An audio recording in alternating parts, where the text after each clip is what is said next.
Games Workshop has been facing so much backlash over the past few days ever since they announced the Custodes Retcon, but now we have fan sites coming out and attacking players as bigots for simply disliking the changes that have been made to the game.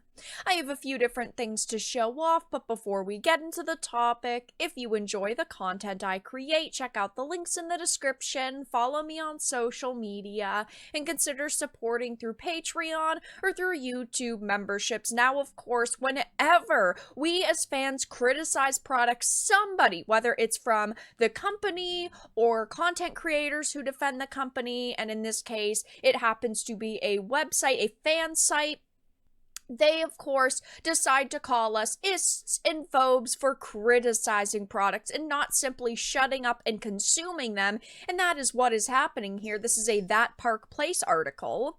It says Warhammer 40k fan site Bell of Lost Souls and writer Abe Apfel attacked Warhammer fans as bigots for disliking Games Workshop's retcon and subsequent gaslighting of the Adeptus Custodes. This was a major problem. It wasn't just the fact that they came out and said, hey, we've decided to update some of the lore and actually write a in-game way for this to happen. They didn't do that. They simply said from the beginning, it has been this way and you all have been wrong. You simply just didn't understand the lore that we've written and put out over the years. It is complete gaslighting and fans have not fallen for it, clearly judging by all of the backlash they're facing. It says in the upcoming Codex Adeptus Custodes, an excerpt reveals that Games Workshop introduced a female Adeptus Custode into the lore after the faction had previously been all male. They were known as the Brotherhood. There have been, so many obviously established male characters, never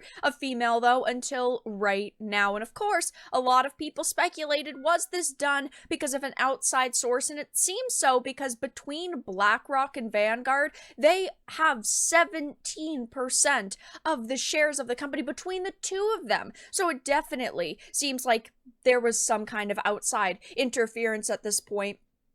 But it says, of course, this was a retcon from previous lore, as noted by plenty of people on social media. I know Mark Kern has been talking about it quite a lot, but it, of course, was established for many years, for the whole entire time that this lore has existed, that they were the Brotherhood and that they were all male. But instead of just trying to, again, write an in-game way that this is the case and actually putting some effort into their product, that's not what has happened.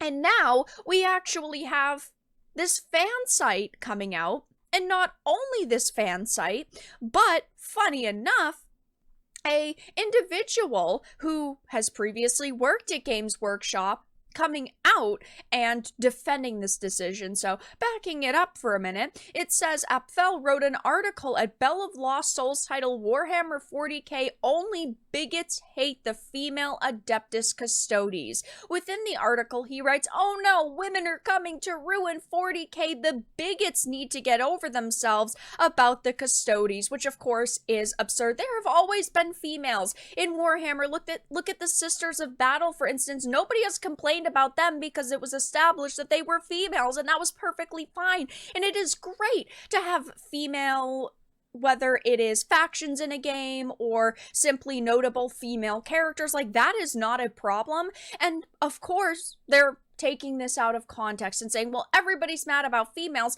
That's not the case. People are angry that not only did they completely throw away existing lore, decades worth of lore, but they have also decided to gaslight fans and say, well, you just didn't understand the content that we've been giving you this whole time. It's not that we think women are coming to ruin 40k. It's simply that we are allowed to criticize a product and a company.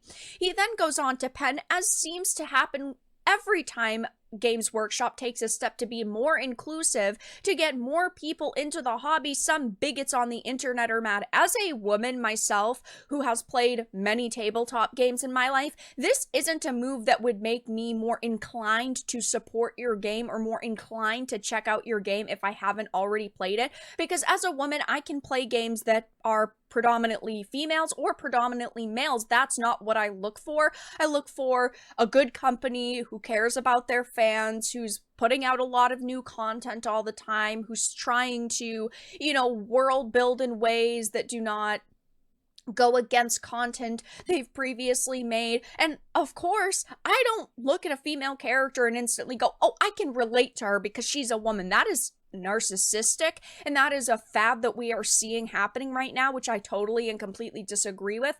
I want to see male or female characters who are courageous, who are strong, who are compassionate. Those are the things that I look for in a character, not the fact that she has breasts.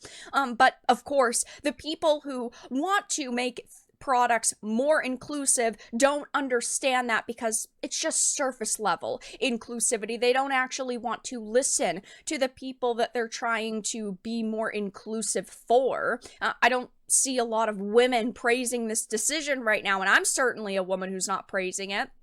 Because again, they've thrown away so much lore that people already knew existed. I've never had a problem with a predominantly male or all male faction in my entire life when it comes to a video game or a tabletop game or just entertainment in general. But of course, interestingly, this was the argument foisted by former Games Workshop employee Nick Davis. Davis argued, well, now it is clear why you're a former team lead, and seriously, 40k lore's unreliable narration at best, myth, legend, and contradiction abound throughout the background history. Listen, okay, I understand that over the past, I'd say about 2 decades, we've gotten a lot of fantasy and sci-fi storytelling that does have unreliable narration. Of course, the first thing that pops into my mind is George R.R. Martin. He is kind of the king of unreliable narration at this point. But there is a difference between Games Workshop's lore and George R.R. Martin's lore, because even though George R.R. Martin has not released a mainline entry in A Song of Ice and Fire in 12 years, which is absolutely insane and half of my life, he still is on another level. And while you can say it's unreliable narration, a lot of the content within the codexes and just Warhammer in totality doesn't read the same way that like a George R.R. Martin book would. And to top it all off, they've never in the history of Warhammer said that it's unreliable narration, right? Because like if you look at George's work, it's, oh, the maesters who everybody secretly thinks poisoned like the dragons so that the dragons would all die out and helped kill the Targaryens so the Targaryens wouldn't rule Westeros anymore. That, yes, there are maesters who are writing these books and the histories, and they are not doing that, fairly. It is not unbiased writings, but when we're looking at Warhammer, that's not the case. They're just feeding you information so that you can consume it. It's not like there is this deep backstory to it. So they can try to say this all they want, but instead of respecting fans, former employees and, of course, current Warhammer employees clearly don't really care about our feedback in the way that we would view this and ultimately how we would think. They're just worried about fulfilling DEI quotas. Of course, corporate DEI trends are absolutely out of control right now, and by making these changes, all you've really done is pushed more people away. I mean, I have seen very few people online actually defending this decision, except for the Shill media, who of course is going to defend them tooth and nail, and former employees, and then of course the die-hard fans. And of course, if you're a die-hard fan of Warhammer, I'm not trying to take your favorite hobby away from you. Go and play Warhammer. You should enjoy it if you really do. But it's not fair to sit here and say, oh, well, it's okay that they made this one change, because it's never just one change. Companies, if you give them an inch, they will take 5 miles, and we have seen that time and time again. And over the years, Games Workshop has not listened to fans, and they of course have put out plenty of statements like, oh, Warhammer is for everyone, inclusivity, diversity, of course it's for everyone, but you don't need to constantly be reminding me of that. Just allow the people who want to play it and don't point it out. Just allow them to exist in the space. You don't need to prop up any one person's existence simply because they put their pronouns in their bio on social media. So of course, instead of actually defending fans, this fan site has now attacked players as bigots, and of course former Games Workshop employees are doing the same exact thing, all because we dared to criticize and dislike this female Adeptus Custodes retcon. But that's all that I really had to discuss in this video. Let everyone know your thoughts in the comments down below. If you enjoyed this, give it a like, and if you didn't, give it a dislike. I appreciate your support either way, but we'll talk to you all again in the next video really soon.